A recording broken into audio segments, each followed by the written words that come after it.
Ассаламу алейкум, туркменистанцы и туркмены мира. Как вы знаете, 9 мая был проведен парад Победы в Туркменистане. И в этой связи мне удивительно поздравление наших так называемых активистов, сидя в разных позициях, разных позах. Это что это было? Это что было вообще? И вот такая у вас и жизнь проходит, и в политической жизни, если можно сказать. Все время они пытаются объединиться. А знаете, почему, земляки, туркменистанцы, они хотят объединиться? Потому что они не уверены в себе. У них нет яиц. Да это же политические импотенты.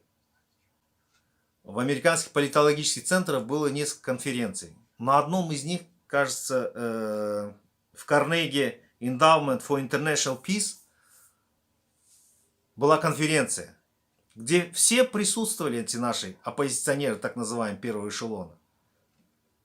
И вот на одном из них один наш правозащитник, получатель гранта Сороса, сказал, что у оппозиционеров нет авторитета в народе, чем, если сравнить с Бердымухамедовым. У Бердымухамедова авторитет есть.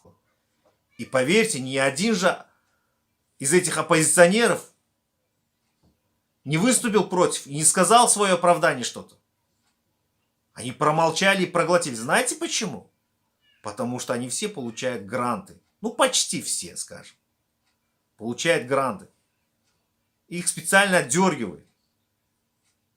Они изображают, имитируют борьбу.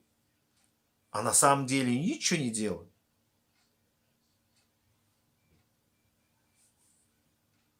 Помните мультфильм «Король лев»? Когда львенок Симба попадает в общество кабана и хорька.